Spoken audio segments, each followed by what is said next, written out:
and his family dead. What is the most important thing?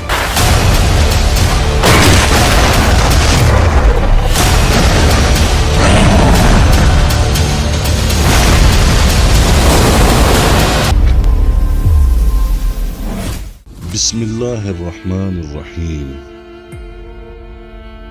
قارون حضرت موسیٰ علیہ السلام کے چچا یسہر کا بیٹا تھا۔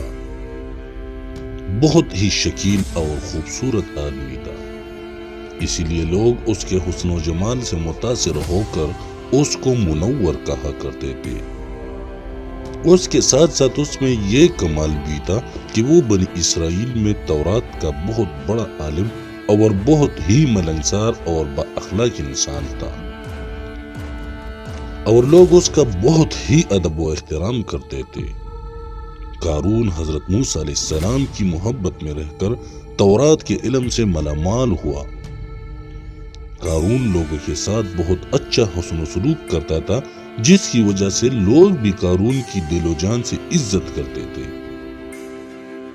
قارون نے حضرت موسیٰ علیہ السلام سے کیمیابی سیکھا اور ایسا ماہر ہو گیا کہ رام کو چاندی، تانبے کو سونا بنا لیتا۔ قارون نے بے شمار دولت کمائی۔ دولت کے ساتھ اللہ پاک نے اسے عزت بھی خوب دی۔ ہر ہفتے کے آخری دن قارون بڑی شان و شوکت کے ساتھ چاندی کا لباس اور سونے کے جوتے اور ہیرے جواہرات سے سجا ہار پہن کر بے شمار گھوڑوں اور لونڈیوں کے ساتھ اپنے محل سے باہر نکلا کرتا تھا۔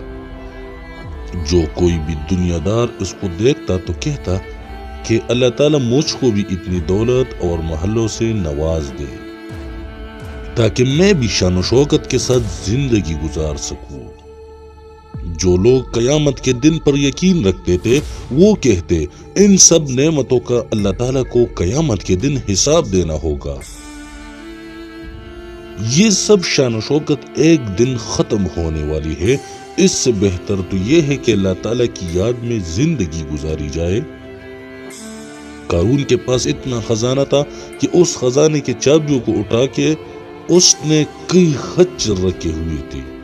ایک روایت میں ہے کہ اس خزانے کو اٹھانے کے لیے 300 اونٹ مقرر کیے گئے تھے۔ اللہ پاک نے قرآن میں بھی اس خزانے کا ذکر فرمایا۔ بے شک قارون موسیٰ کی قوم سے تھا، پھر اس نے ان پر زیادتی کی اور ہم نے اس کو اتنے خزانے دیے جن کی کنجیاں ایک زوردار جماعت پر بھاری تھی۔ ناظرین گرامی، کیا کوئی قارون کے خزانوں کا اندازہ لگا سکتا ہے؟ کیونکہ جب رب کائنات فرما رہا ہے کہ قارون کے خزانوں کی چابیاں بھی ایک زوراور جماعت پر باری تھی، اتنی دولت ہونے کی وجہ سے قارون غرور و تکبر کرنے لگا۔ اس نے دنیا والوں کے ساتھ طرح طرح کے ظلم و ستم کرنا شروع کر دیے تھے۔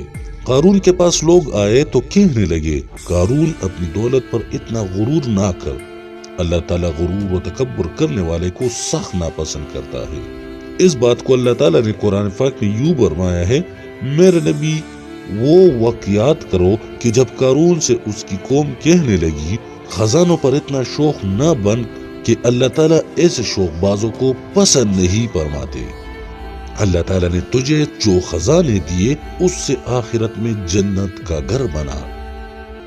ہاں، دنیا میں بھی اپنے حصے کی گزر ان سے فائدہ اٹھا اور اپنی قوم سے اچھا رویہ اختیار کر، بلکہ اسی طرح جس طرح اللہ تعالیٰ نے تیرے ساتھ اچھا رویہ اختیار فرمایا۔ زمین میں ان خزانوں کی بدولت دہشت گردی نہ پھیلا کہ اللہ تعالیٰ فسادیوں کو پسند نہیں فرماتا۔ جواب میں کہنے لگا مجھے تو یہ مال اس علم کی وجہ سے دیا گیا ہے جو میرے پاس ہے۔ قارون کہتا ہے مجھ پر اللہ تعالیٰ کا کوئی احسان نہیں ہے۔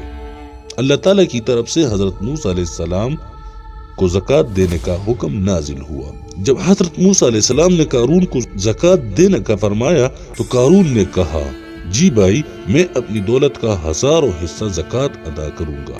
جب اس نے اپنے سارے خزانے کی زکوٰۃ کا اندازہ لگایا تو وہ بہت زیادہ تعداد میں بن گئی، تو اس کے دل میں لالچ آیا، تو اس نے زکوٰۃ دینے سے انکار کرتے ہوئے بنی اسرائیل کو کہا کہ حضرت موسیٰ علیہ السلام کی کسی بات پر یقین مت کرنا، وہ تمہاری دولت کو زکوٰۃ کے بہانے کم کرنا چاہتے ہیں۔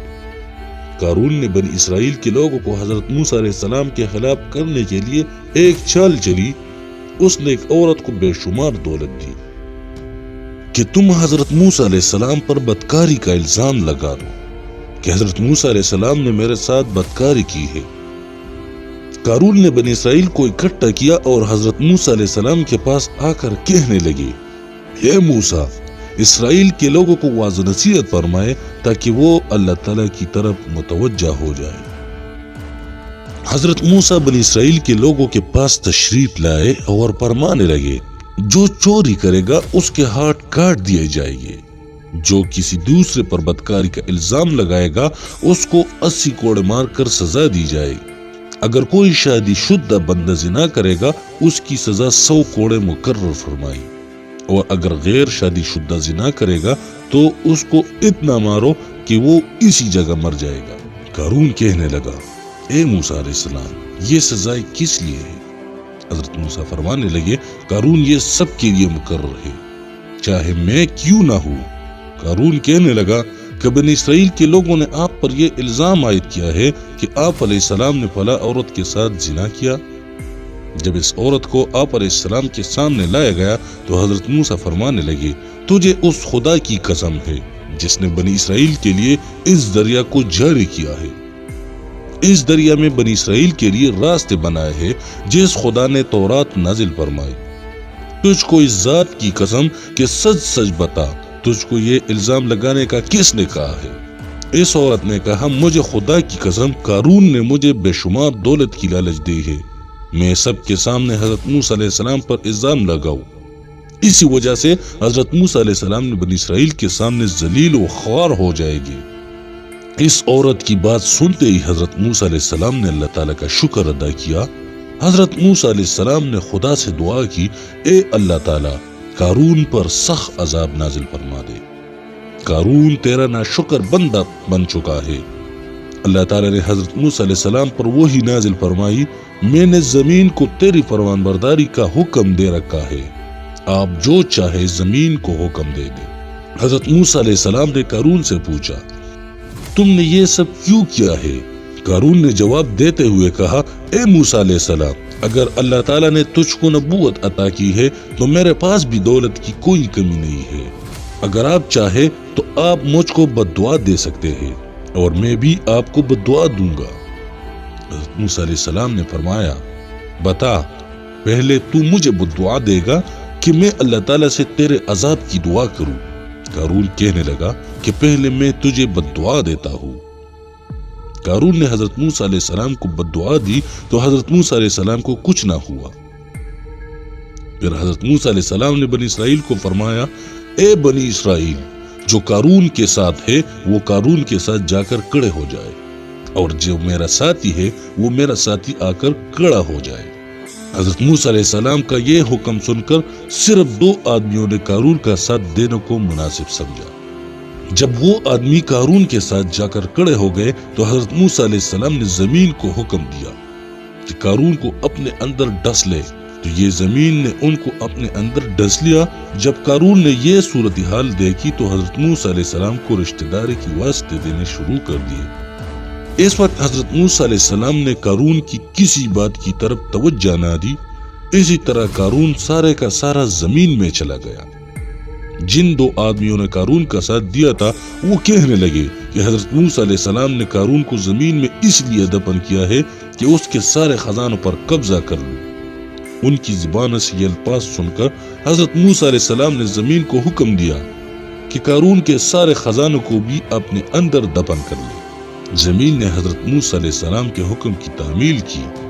اللہ تعالیٰ سے دعا ہے کہ اللہ تعالیٰ ہم کو نیک کام کرنے کی توفیق عطا فرمائے، آمین یا رب العالمین۔